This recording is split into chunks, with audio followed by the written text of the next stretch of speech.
നമസ്കാരം. ഇന്ന് ഞാൻ നിങ്ങളുമായി സംസാരിക്കാൻ ഉദ്ദേശിക്കുന്നത് ചന്ദ്രൻ അല്ലെങ്കിൽ മൂൺ, ഇന്ദു, ശശാങ്കൻ, സോമൻ, ഔഷധാധിപതി എന്നൊക്കെ പേരുള്ള ചന്ദ്രനെ കുറിച്ചാണ്.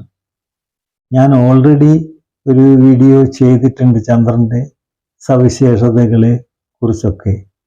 ഇവിടെ പ്രസക്തമായിട്ട് വരുന്നത് ചന്ദ്രൻ്റെ ഉച്ചനീചത്വത്തെ കുറിച്ചാണ്. മെയിനായിട്ടുള്ള വിഷയം അതാണ്. അപ്പോൾ അത് എങ്ങനെ സംഭവിക്കുന്നു, അങ്ങനെ സംഭവിക്കുമ്പോൾ അതിന് ഉള്ള പ്രതിവിധി, ഇതാണ് ഇന്നത്തെ നമ്മുടെ ചർച്ച. നിങ്ങൾക്കറിയാം, ചന്ദ്രൻ ഈ കാലപുരുഷന്റെ സെക്കൻഡ് ഹൗസ്, അതായത് ഇടവും ടോറസ്, അവിടെ ഉച്ചനും, ഫോർത്ത് ഹൗസ് അതായത് കർക്കിടകം ക്യാൻസർ, അവിടെ സ്വക്ഷേത്രവും, അഷ്ടമം വൃശ്ചികം സ്കോർപിയോ, അവിടെ നീചവുമാണ്. ഇവിടെ നമ്മൾ കാണേണ്ട പ്രധാന ഘടകം ചന്ദ്രൻ എന്നാൽ അത് എല്ലാറ്റിനുമുപരി മനസ്സിൻ്റെ കാരകത്വം ഉള്ള ഒരു ഗ്രഹമാണ്. നമുക്കറിയാം, ചന്ദ്രൻ സാധാരണഗതിയിൽ മറ്റ് ഗ്രഹങ്ങൾക്ക് ഭൂമിയും മനുഷ്യരുമായിട്ട് ഒരുപാട് ബന്ധങ്ങളുണ്ടെന്ന് പറയുന്നത് മാത്രമേ ഉള്ളൂ, നമുക്ക് നേരിട്ട് അറിവില്ല. അതേ അവസരത്തിൽ ചന്ദ്രന്റെ സ്വഭാവ സവിശേഷതകൾ പലതും നമ്മൾ നേരിട്ട് മനസ്സിലാക്കുന്നുണ്ട്. നമ്മുടെ വേലിയേറ്റവും വേലിയിറക്കവും ഒക്കെ, അല്ലെങ്കിൽ ഈ മൃഗങ്ങളിലുണ്ടാകുന്ന ചില സ്വഭാവ സവിശേഷതകൾ, മനുഷ്യരിൽ തന്നെ ബ്ലഡ് സർക്കുലേഷൻ ഉണ്ടാകുന്ന കാരണങ്ങൾ, ഈവൻ പണ്ട് സർജറിയൊക്കെ ചന്ദ്രന്റെ ശക്തി ബലത്തിനനുസരിച്ചായിരുന്നു ചെയ്തിരുന്നത് എന്ന് പറയപ്പെടുന്നുണ്ട്. അത് എത്രത്തോളം ശരിയാണെന്ന് അറിയില്ല. എന്തായാലും ചന്ദ്രൻ മനസ്സിൻ്റെ കാരകത്വമുള്ള ഒരു ഗ്രഹമായതുകൊണ്ട് നമ്മുടെ വേദിക് അസ്ട്രോളജിയിൽ 4-ാം ഭാവവും 6 രാശികളും ചന്ദ്രന് സ്വാധീനത്തിലുണ്ട്. കുംഭം മുതൽ കർക്കിടകം വരെയുള്ള രാശികൾ ചന്ദ്രസ്വാധീനത്തിലുള്ള രാശികളാണ്. നേരെ എതിരായിട്ട് സൂര്യൻ രാജാവാണ്, ചന്ദ്രൻ രാജ്ഞിയാണ്. രാജാവിനും 6 രാശികളുണ്ട്. അത് മകരം മുതൽക്ക് ചിങ്ങം വരെയുള്ള രാശികളാണ്. അപ്പോൾ ഈ 6 രാശികളിൽ സ്വാധീനമുള്ള ചന്ദ്രനായതുകൊണ്ട് ചന്ദ്രന്റെ സ്വാധീനം പ്രത്യേകിച്ച് മനസ്സിൻ്റെ കാരകത്വമുള്ളത് കൊണ്ട്, മനസ്സാണ് നമ്മുടെ ഏറ്റവും നമ്മളെ നല്ല വഴിക്കും ചീത്ത വഴിക്കും കർമ്മോന്മുഖനാക്കുന്നതും മടിയനാക്കുന്നതും എല്ലാ ദോഷങ്ങളും ഗുണങ്ങളും ഉണ്ടാക്കുന്നത് മനസ്സാണ്. ഈ മനസ്സിൻ്റെ കാരകനായ ചന്ദ്രനെ പറ്റി നമുക്ക് പഠിച്ചേ പറ്റൂ. ആ ഒരു പഠിക്കാനുള്ള ഉപാധികൾ ഈ മഹർഷിമാര് അവരുടെ ഉജ്ജ്വല തപസ് കൊണ്ടും അവരുടെ വിദ്യ കൊണ്ടും അവർ പലതും കണ്ടെത്തി. അന്ന് ആ കണ്ടെത്തലുകൾ നമ്മുടെ ജ്യോതിശാസ്ത്രത്തിൽ കൂടി നമുക്ക് എത്തിച്ചു തന്നിട്ടുണ്ട്. അതൊരു വഴിയാണ്, അതൊരു പ്രകാശമാണ്, അത് നമുക്ക് കാണാനുള്ളൊരു ഉപാധിയാണ് ജ്യോതിശാസ്ത്രം. പക്ഷെ അത് നമ്മൾ പഠിച്ചിട്ട് മഹർഷിമാർ ചെയ്ത പോലെ തന്നെ നമ്മുടെ വരുന്ന തലമുറക്ക് ഉപകരിക്കുന്ന തരത്തിലുള്ള പുതിയ വ്യാഖ്യാനങ്ങൾ കൊടുക്കാൻ നമുക്ക് കഴിയണം. അതാണ് ഈ ചന്ദ്രനെ പറ്റി പഠിക്കുമ്പോൾ ചന്ദ്രന്റെ ഉച്ചം, 2-ൽ ഉച്ചം, ധനരാശിയിൽ ഉച്ചം, അതുപോലെ തന്നെ അഷ്ടമം ട്രാൻസ്ഫോർമേഷൻ, ആ രാശിയിൽ നീചം. അപ്പൊ ഈ നീചം ആണ് ഏറ്റവും പ്രധാനം. അവിടെ നമ്മൾ ആ നീചത്തെ അതുപോലെ കണ്ട് അതിനോട് വഴങ്ങി അതിനോട് ചേർന്ന് ജീവിച്ചു പോയാൽ ലൈഫിൽ മാറ്റം ഉണ്ടാവുകയില്ല. അതിനൊരു മാറ്റം സൃഷ്ടിക്കാൻ വേണ്ടി ആണ് മഹർഷിമാർ നമുക്ക് ഓരോ വഴി തുറന്നിട്ട് തന്നിരിക്കുന്നത്. അത് പഠിക്കണം നമ്മൾ. എന്തുകൊണ്ട് ഈ ചന്ദ്രൻ അഷ്ടമത്തിൽ നീചനാകുന്നു? ഇനി നമുക്ക് ഏതെല്ലാം വഴികളിൽ ആ നീചത്വത്തെ ഒഴിവാക്കാം? ചില ഈ നമ്മുടെ ജ്യോതിഷികൾ ജാതകത്തിൽ കാണുന്ന ഗ്രഹനിലകളിൽ മാറ്റം വരുത്താൻ പറ്റില്ല, അതുപോലെ തന്നെ നമ്മൾ ജീവിക്കണം പറയും. അതിന് മാറ്റം വരുത്താനാണ് യഥാർത്ഥത്തിൽ നമുക്ക് ഋഷീശ്വരന്മാര് ഈ ഒരു ഉപാധി തന്നത്. മനസ്സിലാക്കി നമ്മൾ പ്രവർത്തിക്കുക. മനസ്സിലാക്കി പ്രവർത്തിച്ചാൽ നമുക്ക് മാറ്റങ്ങൾ കൊണ്ടുവരുവാൻ കഴിയും. പല കാര്യങ്ങൾക്കും നമുക്ക് കാണാം. ഒരു ഉദാഹരണമായിട്ട് ഞാൻ പറഞ്ഞു തരാം. കുന്തിദേവിക്ക് ഒരു യോഗമുണ്ടായിരുന്നു. ഭർത്താവിൽ നിന്നുള്ള സന്തോഷം അനുഭവിക്കാൻ കഴിയാതെ വരുന്ന ഒരു യോഗം. പക്ഷേ ദുർവാസാവ് എന്ന പ്രശസ്തനായ മഹർഷി എപ്പോഴും ക്ഷിപ്രകോപിയായിരുന്നു. വളരെ സന്തോഷത്തോടുകൂടി, സ്നേഹത്തോടുകൂടി, ഔദാര്യത്തോടുകൂടി കുന്തിദേവി കുറെ കാലം ദുർവാസാവിനെ പരിചരിച്ചതിൻ്റെ ഭാഗമായിട്ട് ദുർവാസാവ് മനസ്സിലാക്കുന്നു ഈ കുട്ടിക്ക് ഭാവിയിൽ വരാൻ പോകുന്ന ചില ദോഷങ്ങൾ. അപ്പോൾ അവിടെ ദുർവാസാവ് ആ ദോഷങ്ങൾ അങ്ങനെ അനുഭവിക്കാനല്ല പറഞ്ഞത്, നേരെ മറിച്ച് ഈ 6 വരങ്ങളാണ് കൊടുക്കുന്നത്. നീ ഈ വരങ്ങൾ ഉപയോഗിച്ച് നിന്റെ വിഷമതകളെ അതിജീവിക്കൂ. 6 പ്രശസ്തന്മാരായ ഭർത്താക്കന്മാരിൽ നിന്ന് 6 സന്താനങ്ങൾ ഉണ്ടാകാനുള്ള ഒരു മന്ത്രം ദുർവാസാവ് കൊടുക്കുന്നു. അങ്ങനെ കുന്തിദേവി ജീവിക്കുന്നു. കുന്തി ഒരു പാണ്ഡവന്മാരുടെ അമ്മയാണ്. മഹാഭാരതത്തിൽ വളരെ സജീവമായിട്ട് നിൽക്കുന്ന ഒരു സ്ത്രീയാണത്. അതുപോലെ തന്നെ നമുക്ക് മറ്റൊരു കാര്യം അറിയാം. ഈ ശ്രീരാമന്റെ പട്ടാഭിഷേകം, അത് കഴിഞ്ഞ് തിരിച്ച് അയോധ്യയിലേക്കുള്ള പോക്കിന് തുടക്കത്തിൽ തന്നെ ദുർനിമിഷങ്ങൾ കാണുന്നുണ്ട്, ദുർനിമിത്തങ്ങൾ കാണുന്നുണ്ട്. അവിടെ ഈ വസിഷ്ഠൻ, ശ്രേഷ്ഠനായ വസിഷ്ഠ മഹർഷി ഈ വരാൻ പോകുന്ന അപകടത്തെ കാണുന്നുണ്ട്. പക്ഷേ യാത്ര മുടക്കുന്നില്ല. അവിടെ ശ്രീരാമനുണ്ട്, ശ്രീരാമന്റെ ശക്തിയുണ്ട്, കഴിവുണ്ട്, ബുദ്ധിയുണ്ട്. ഇതൊക്കെ മനസ്സിലാക്കിക്കൊണ്ട് യാത്ര തുടരാൻ അനുമതി കൊടുക്കുന്നു. പര്യവസാനിക്കുന്നതോ വളരെ വിജയകരമായ പര്യവസാനമാണ് അവിടെ ഉണ്ടായത്. ഈ പരശുരാമന്റെ എല്ലാ കഴിവുകളും ശ്രീരാമനിലേക്ക് കിട്ടുന്നു. ശ്രീരാമന് കൂടുതൽ ആത്മവിശ്വാസം ഉണ്ടാക്കി കൊടുക്കുന്നു. ലോകത്തിന് ഒരു വലിയ ഗുണങ്ങൾ കിട്ടുന്നു. അപ്പോൾ നമ്മൾ അവിടെ ഒരു വിഘ്നം അല്ലെങ്കിൽ പ്രശ്നം യാത്ര മധ്യേ ഉണ്ടാകുമെന്ന് കണ്ട് യാത്ര നിർത്തിവെക്കുകയല്ല ചെയ്തിരുന്നത്. അതുപോലെ തന്നെയാണ് നമുക്ക് അഷ്ടമം ദോഷകരമാണെന്ന് തോന്നിയാൽ ആ ദോഷകരമായ സാഹചര്യങ്ങളെ അതിജീവിക്കാനുള്ള വഴി തേടലാണ് ഉത്തമം. അതിന് പല വഴികളും നമുക്ക് തേടാം. വലിയ ജ്ഞാനികളായ ആൾക്കാരുടെ ഉപദേശങ്ങൾ തേടാം. പണ്ടൊക്കെ അങ്ങനെയായിരുന്നു. എല്ലാവർക്കും ഒരു ഉപദേഷ്ടാവ് ഉണ്ടാകും, ഇങ്ങനെ ഉപദേശിച്ചു കൊടുക്കാനായിട്ട്.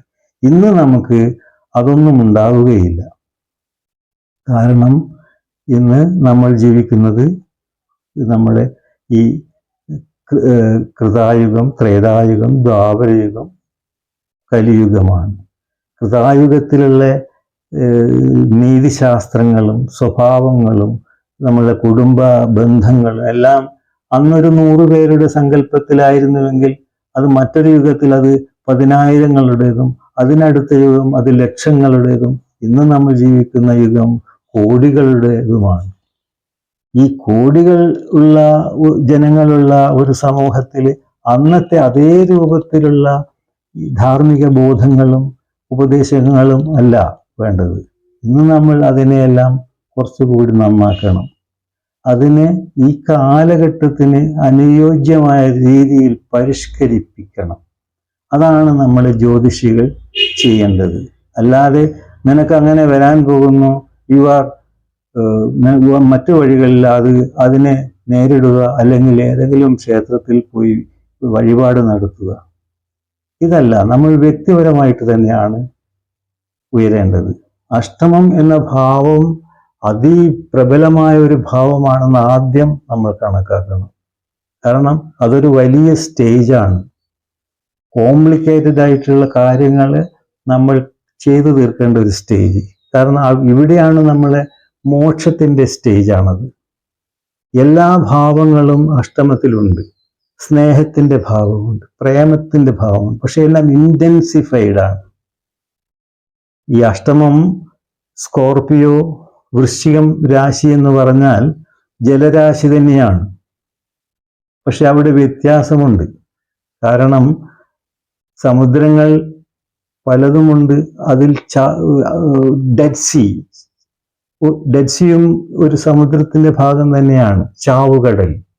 അപ്പോൾ അവിടെ നമ്മൾ എങ്ങനെ ആ കടലിനെ നമ്മൾ സമീപിക്കണം, അതിനെ എങ്ങനെ സംശുദ്ധമാക്കണം, ഇത് നമ്മൾ പഠിച്ചിരിക്കണം. അതുപോലെ തന്നെ ഈ അഷ്ടമം എന്ന് പറഞ്ഞാൽ, അഷ്ടമം വളരെ പ്രധാനപ്പെട്ട ഭാവമാണ്. അഷ്ടമത്തിൽ നല്ല ഗ്രഹങ്ങളും ബലവാനായിട്ടുള്ള ഗ്രഹങ്ങളൊക്കെ നിൽക്കുന്ന ആൾക്കാരാണ് ലോകത്തിൽ മരണശേഷം പ്രശസ്തന്മാരാകുന്നവർ കൂടുതലും.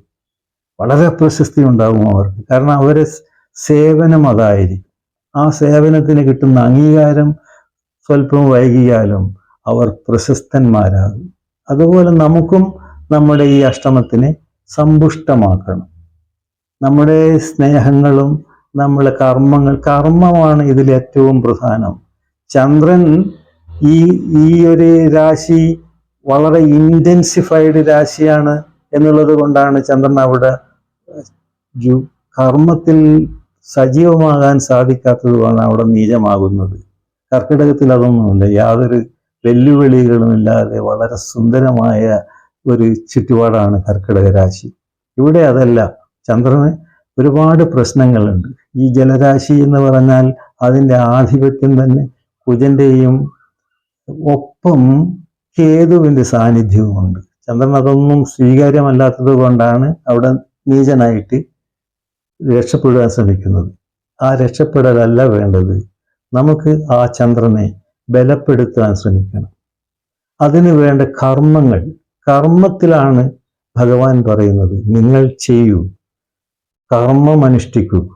അത് ഏത് തരത്തിലുള്ളതായാലും അതിന് നിങ്ങളെ മനസ്സിനെ ക്ലീനാക്കി വെച്ചാൽ മാത്രം മതി. കർമ്മത്തിൻ്റെ ഫലത്തിന് വേണ്ടി ദാഹിക്കരുത്. കർമ്മം ചെയ്യുക. I will look after. അതിൻ്റെ ഫലം ഞാൻ നിങ്ങൾക്ക് തരും.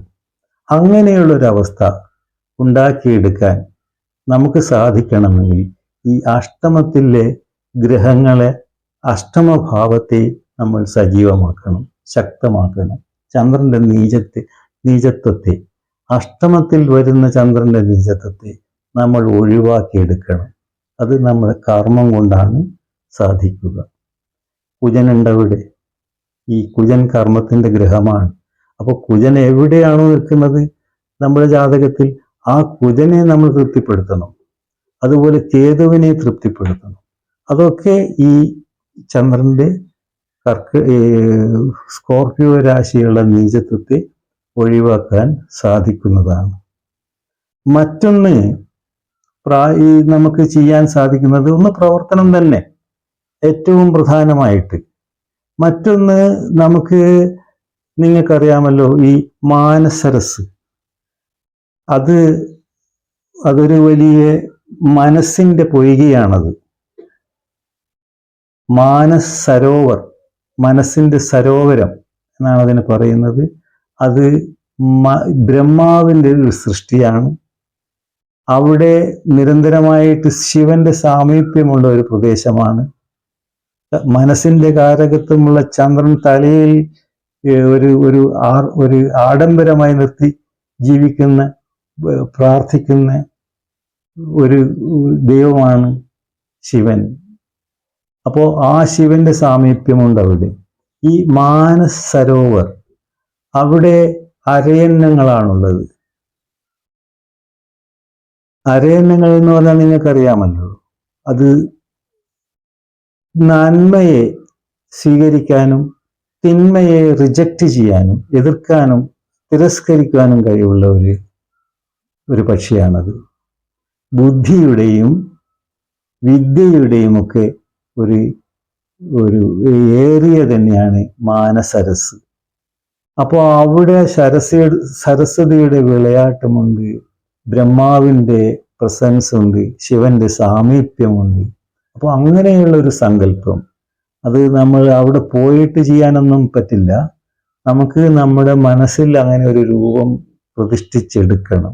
ഒരു ചിത്രം ഇവരൊക്കെ ചേർത്ത് കൊണ്ടുള്ളൊരു നല്ലൊരു ചിത്രം നമ്മുടെ വീട്ടിൽ വെച്ചിട്ട് കുറച്ച് നേരം ആ ചിത്രത്തെ നോക്കി ആ ഒരു ചുറ്റുപാടുകൾ നമ്മളിലേക്ക് എത്തിച്ച് കുറേ നേരം പ്രാർത്ഥിച്ചാൽ നമുക്ക് ഒരു ഒരു ഉണർവുണ്ടാക്കി തരും കർമ്മത്തിലേക്ക്.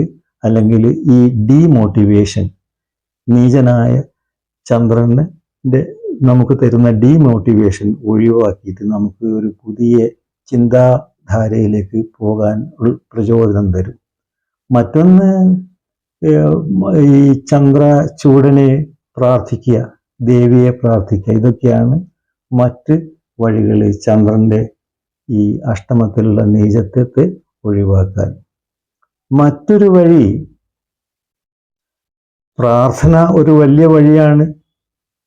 പ്രാർത്ഥന നിങ്ങൾക്ക് ഈ ചന്ദ്രന്റെ നീചത്വം, ചന്ദ്രൻ മനസ്സിന്റെ കാരകത്വമുള്ള ചന്ദ്രനെ സജീവമാക്കുക, മനസ്സിനെ സജീവമാക്കുക.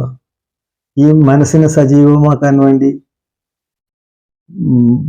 നമ്മുടെ വിശിഷ്ടനായിട്ടുള്ള കവി, നോബൽ സമ്മാനം ഈ കവിതയിൽ കൂടിയാണ് കിട്ടിയത്. നിങ്ങൾക്കെല്ലാം അറിയുന്ന വരികളാണ്. പക്ഷേ ഈ ചന്ദ്രന്റെ നീചത്വം അത് മനസ്സിന്റെ കാരകത്വമായതുകൊണ്ടാണ് ഞാൻ പറയുന്നത്. കവി പറയുന്നു, where the mind is free, എവിടെയാണോ മനസ്സ് സ്വച്ഛന്തമാവുന്നത്, വേർ നോളജ് ഈസ് ഫ്രീ, എവിടെയാണോ വിദ്യ യാതൊരു തടസ്സവുമില്ലാതെ സർവവ്യാപിയാകുന്നത്, അങ്ങനെയുള്ള മഹത്തായ കാര്യങ്ങൾ മൈൻഡാണ് അവിടെ രവീന്ദ്രനാഥ ടാഗോർ ഏറ്റവും ശക്തമായിട്ട് പറയുന്നു. മനസ്സിന് നമ്മൾ വിത്തൗട്ട് ഫിയർ ആയിരിക്കണം. Mind is free without fear and the head is held high where knowledge is free. ഇതാണ് ആ കവിതകളുടെ തുടക്കം. Into that heaven of freedom oh my father let my country awake. അപ്പോൾ അവിടെ മനസ്സിനെ ബലപ്പെടുത്തി, മനസ്സിനെ നമ്മുടെ ചിന്തകൾക്ക് ഏറ്റവും വലിയ സ്ഥാനം കൊടുത്ത് പ്രവർത്തിക്കണം. അങ്ങനെയുള്ള സാഹചര്യം തരുന്ന ഒരു ലോകത്തേക്ക് എൻ്റെ നാട്ടിനെ കൊണ്ടുപോകൂ എന്ന് പറയുന്നു. അതുപോലെ നമുക്കും പറയാം, മനസ്സിനെ ബലപ്പെടുത്തി നമുക്കൊരു പുതിയ ജീവിതം, നമുക്ക് അഷ്ടമത്തിനുള്ള ദോഷങ്ങളൊക്കെ അതിജീവിച്ചിട്ട് പുതിയൊരു ജീവിതത്തെ കണ്ടെത്താൻ ഒരു വഴി ഉണ്ടാകട്ടെ എന്ന് പ്രാർത്ഥിച്ചുകൊണ്ട്, ഈ ഒരു വിഷയം ഒരുപാട് പറയാനുള്ളതാണ്. ഒരു ചെറിയ വീഡിയോയിൽ തീരുന്നതല്ല. എപ്പോഴെങ്കിലും അവസരം കിട്ടിയാൽ നമുക്ക് ഈ കാര്യങ്ങൾ കുറച്ചുകൂടി വിശദമായിട്ട് സംസാരിക്കാം. ഓരോ പാർട്ടായിട്ട് സംസാരിക്കേണ്ട ഒരു സബ്ജക്റ്റാണിത്. ഞാൻ കൂടുതലായി പറഞ്ഞ് നിങ്ങളെ ഇപ്പോൾ ബുദ്ധിമുട്ടിക്കുന്നില്ല. അടുത്തത് എപ്പോഴെങ്കിലും ഈ കാര്യം വീണ്ടും നമുക്ക് പറയാം. തൽക്കാലം ഇത്രമാത്രം. ബൈ. Thank you.